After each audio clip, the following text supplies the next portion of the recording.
This is the NOCO NLP14 Lithium Battery. Let me tell you why I chose this one for my motorcycle.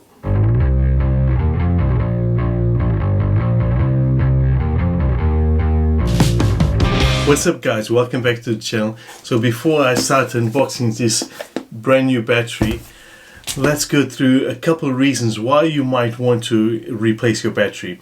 Now the first one is a quite common one and is to do with the reliability. Now if your battery starts failing you, if it's not holding the charge and you kind of start finding it flat all the time, it's usually to do with it being old or being damaged. Now the other reason to replace a battery is to do with performance, and that's the reason why I usually change my batteries, and it's all to do with weight savings and the better performance in terms of capacity and the cranking power. Now the reason why I'm replacing my battery is simple. The battery is just not performing as it should be, and I keep finding myself struggling to start the bike or not start the bike at all. And this has led to miss out on a lot of ride-outs with mates, and it's just having the anxiety hanging over you. Now my battery is not that old, it has about a couple of years, but the reason why it got damaged is purely because of one accessory only, the tracker. Now if you have a tracker, or if you know people have a tracker, you know exactly what I'm talking about. The tracker is always connected to your battery and it keeps draining day by day. And during COVID times, you know, I wasn't riding, so it was consuming the battery to the point that you know, was below 11 volts. And once it goes below 11 volts for a lithium battery, at least, it causes permanent damage, or at least it can cause permanent damage. And that's exactly what happened to me. Now if you have a lead acid battery, you might get away because they usually tend to revive even with low voltage.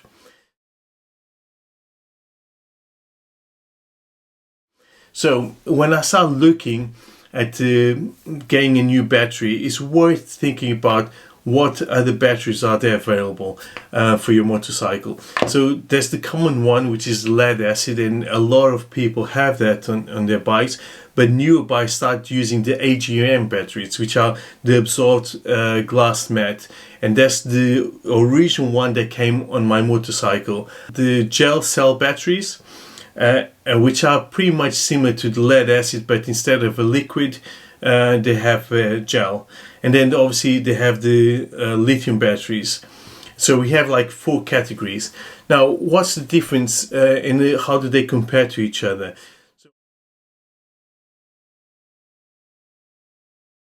So after then doing some research, I mocked up a little table to compare it to, just to tell you, give you a bit of guidance of if you're looking for a new battery, what should you look out for. So let's take a look at the table. So looking here at comparison, you have the lead, the AGM, the gel and lithium batteries. So what I did is putting what's good and what's bad about the battery. So the lead acid, obviously they're inexpensive, so you can buy very, very cheap.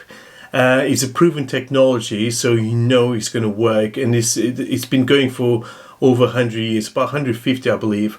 And the bad thing about them is the maintenance required, so you need to swap or replace the liquid inside the acid. Obviously I don't know too much about it, I've never done it.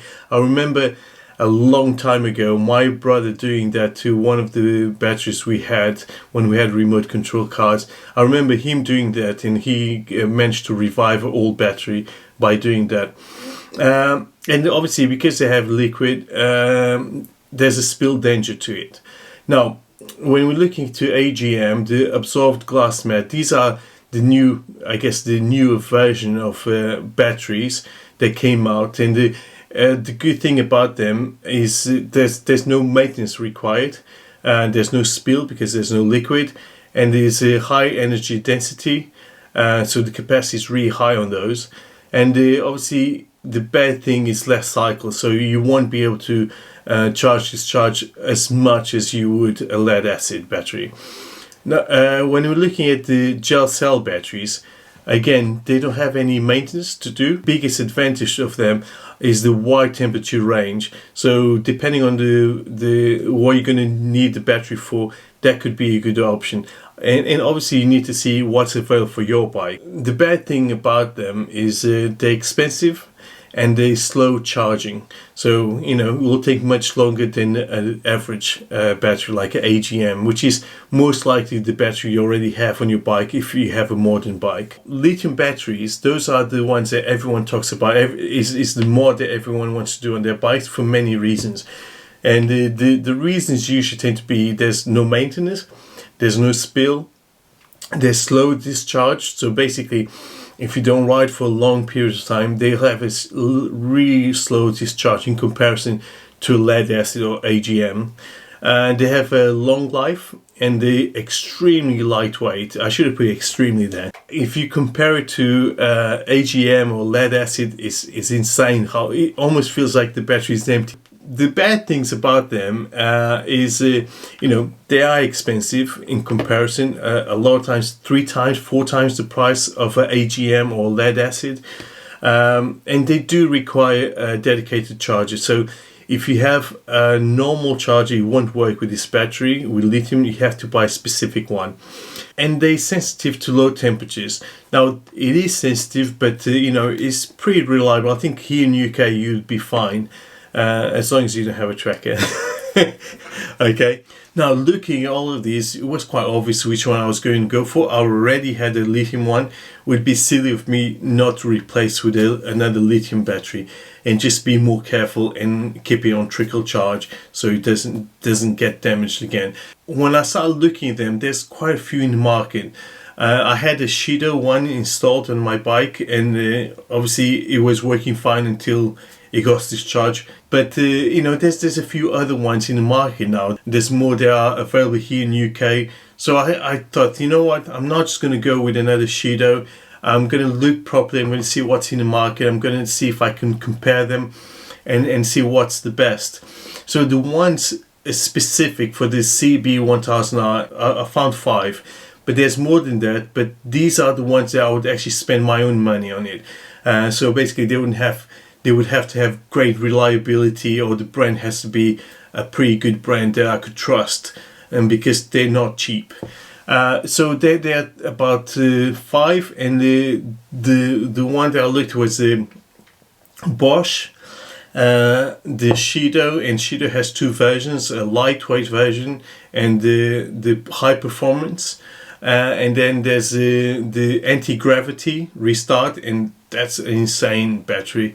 And then obviously there's the NOCO one, the NPL14.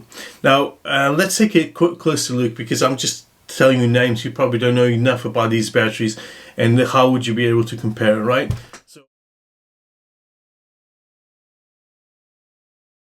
So before we jump into the comparison table, it's worth noting 2 things: the cranking power and the capacity. And those are 2 things you should really consider when looking for a battery, even more important than the weight, which is the cranking power. Obviously, this is what the output of the battery, so it will provide a good start, so enough energy or enough power to start your bike. So that's really good. So the more power, the less it struggles to start.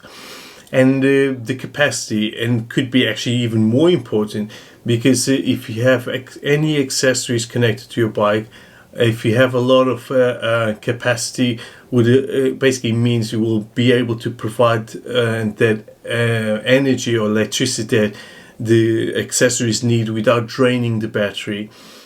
So if you're looking at the board, you can see that I've added one additional battery, the Yauze YTZ10S, which is an AGM battery. So it's not a lithium, but what I wanted to do is I wanted to compare it to all the lithium batteries. So, and the reason why I'm doing this is because the Yauze is the stock battery on the CB1000R.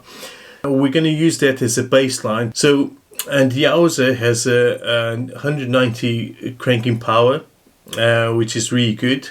Capacity is 9.1, as you can see, is the highest one in this table. So it's very obvious to know that AGM battery will have a much higher capacity. So if you are looking for that, if you have loads of accessories, maybe the best battery for you is not actually a lithium one. It doesn't have a battery management system. The weight is 3.2 kilograms, which is quite heavy. To be honest, it's standard with all lead acid or AGM batteries, or even gel batteries. So they kind of around the same weight. And the price is 74, which is not cheap, to be honest with you. You know, £74 is not cheap for a battery.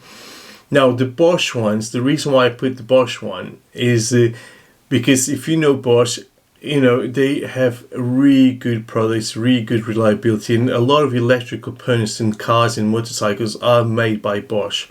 So I wanted to have that to the comparison table.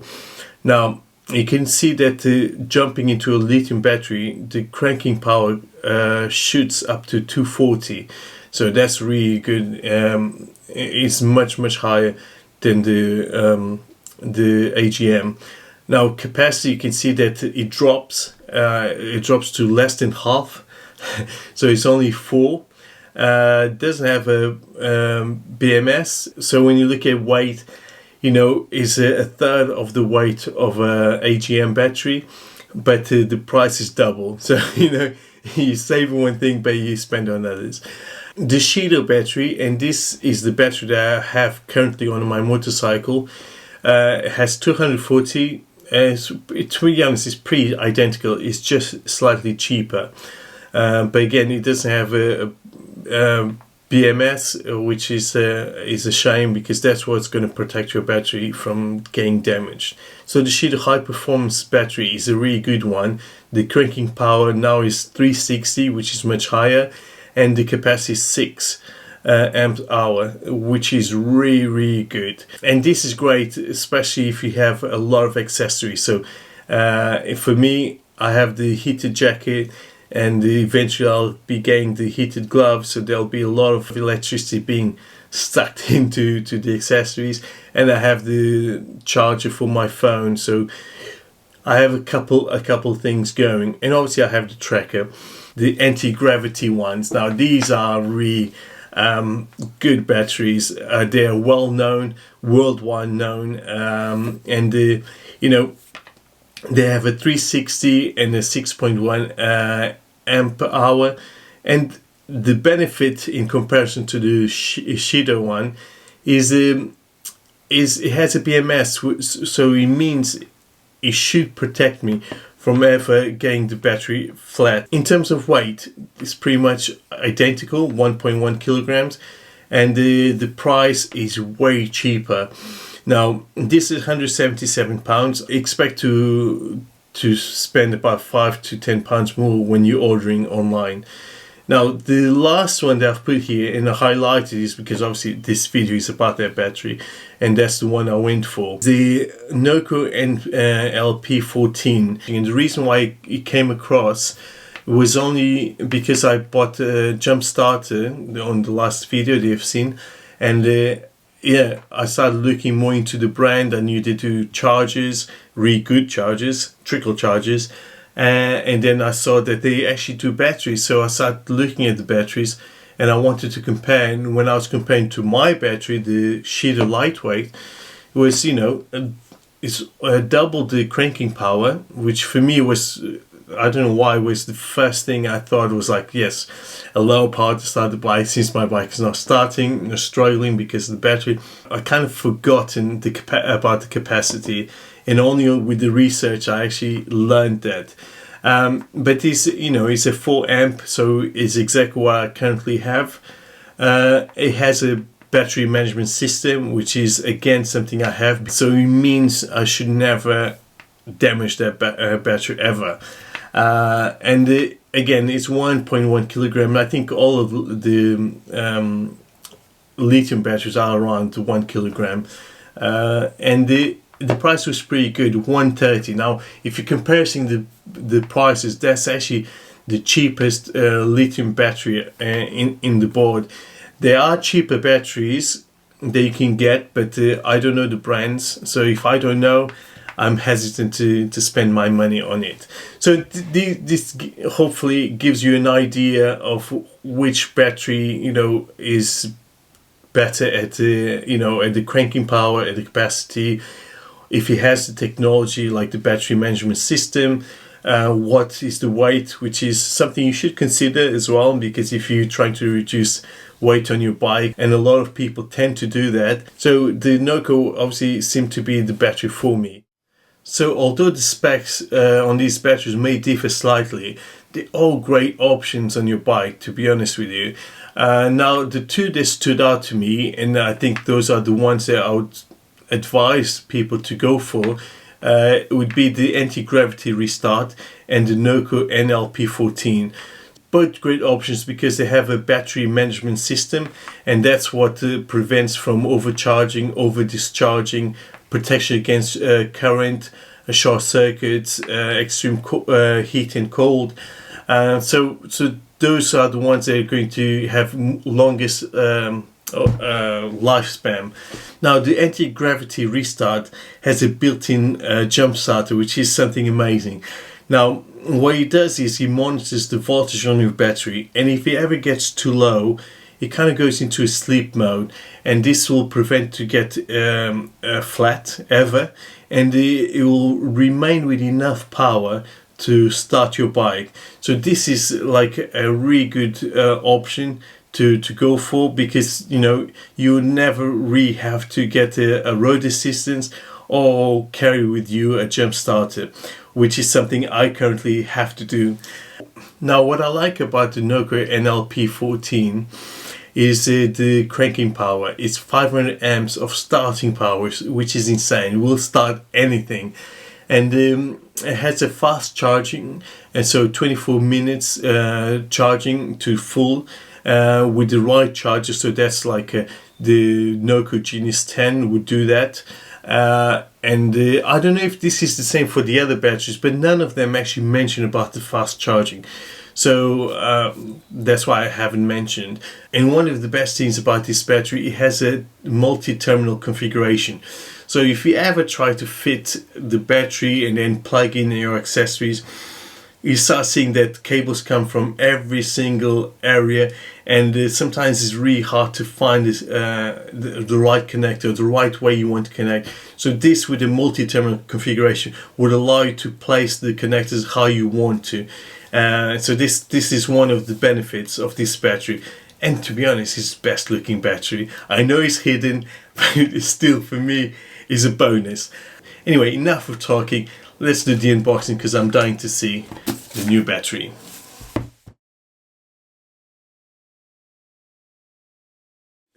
So I'm really excited about this. This is actually one of the most exciting accessories that I've got. And it's just a battery.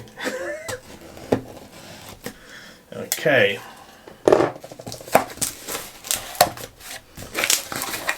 Now this again is something that NOCO does really well. It comes in a cardboard box, which is not bad looking as well. It's really good branding. And then here it is, the box. Just lovely, isn't it? I really like when companies spend money in doing a really good packaging. It feels like I'm opening an Apple product, and that's saying something. Okay.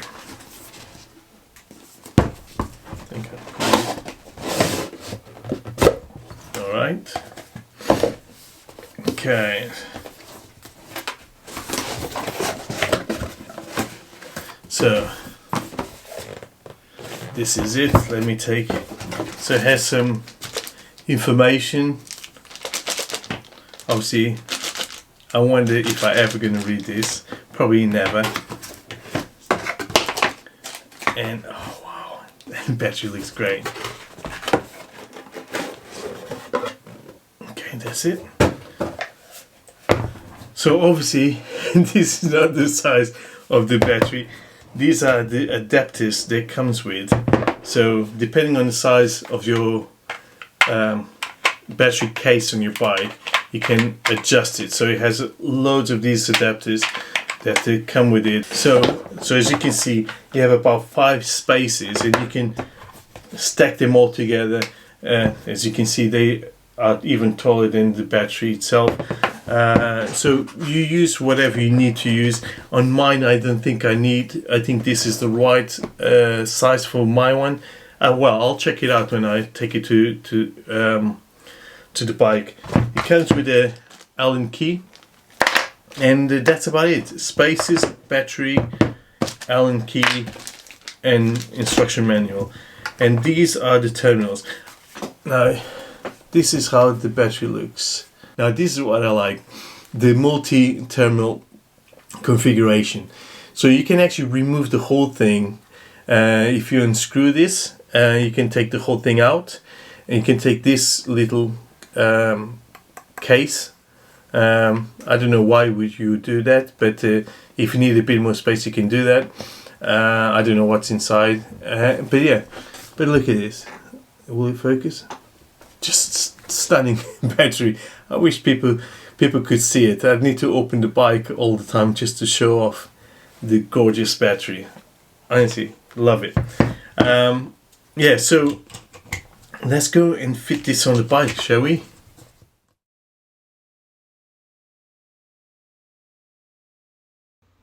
Alright guys, so I don't know what happened. My GoPro didn't really record the sound, which is really strange, but it crashed a few times before. But anyway, we're here at the video that I've done when I was installing the battery on my bike. So the first thing you need to do is obviously remove the rear seat or rear cowl, depending what you have, and then your seat to access the battery. This is usually quite common in most motorcycles. Now you need to pay attention before you start disconnecting the battery. There's a way to do it. Is you don't just go and do whatever you want. You need to disconnect the negative terminal first, and this just will prevent any electrical discharge on the bike and damaging your CPU. So to avoid that, disconnect the negative terminal first, then the positive terminal, and then obviously replace the battery. And when you do that, when you put the new one in and you're reconnecting, please do the reverse order. So the positive first and then the negative. Make sure there's no metals, nothing touching the terminals, so you don't have any short circuit or any issues. And that's about it, guys. You just put everything back on the bike, so the seat, the rear cowl or rear seat, and you should be good to go. So one thing you can do as well when you install a battery, just to make sure everything is good, is obviously check with a multimeter just to see and the battery voltage to see if it's already charged or if it needs charging. Obviously, if it's a brand new one, you should be already charged, so you don't have to worry. But let's have a look, and it's showing that is over 13 volts, which is pretty good. So we don't have to worry about anything, and we can start the bike. So pro tip is, if you're starting a motorcycle with a lithium battery, especially if it is cold, those lithium batteries need to be woken up. So what you should do is turn the key, don't start the bike, just turn the key, let it be for 20 seconds or up to a minute if you want. That request for electricity will make the battery kind of wake up and start, providing the electricity required, and then you can start the bike, and it should start in first go. That's something that is quite common. So if you have in cold weather with a lithium battery and you start the bike, it may not start straight away, but obviously once you do that, once you woken up the battery, then you'll be fine. But that's it. Very quick install. Really happy with the battery. All is looking good, so hopefully I won't have any more problems.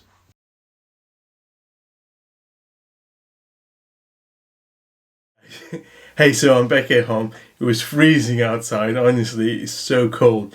But the battery's fitted, which I'm really happy about. It started straight away. And to be honest, something you expect from any brand new battery. If that wasn't the case, then there would be a problem with the bike. But thankfully, it's not. I let it run for a little while. I'm going to jump on a bike, go for a little ride just to make sure everything is working fine. And plus, why not? Now, one thing I forgot to mention is the warranty. And this was just almost an afterthought, to be honest, because I was so desperate to get the battery. Now, this NOCO one has a 5-year warranty, and that's pretty insane. My lithium one, my old lithium one, the Shida one, has a 3-year warranty. So make sure you keep your receipts, or at least an email or something that proves when you bought your battery, or you fill up the form, your warranty form.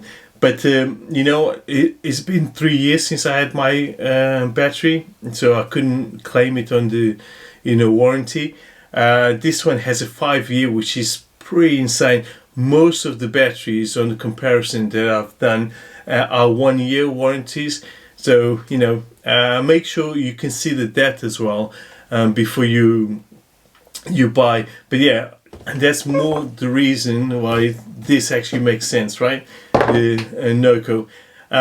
Very happy with it. I advise you to get it. If you have a little bit more money, I would go for the anti-gravity restart, just because it comes already with the jump started, and to be honest, the capacity is higher. And I do have a few accessories. I might have even more in the future, so you have that longevity if you buy that battery. I think that would be the one possibly that I would go for, either that one or the NOCO. I think the NOCO, in terms of price and for my needs, I think is perfect.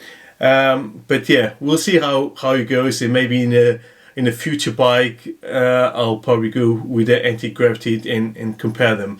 But yeah, very happy. I hope you liked this video, you found it informative, and it will help you buy your next battery. And don't forget to drop a like, share, comment, and subscribe, obviously. So until then, I'll see you in the next one. Bye.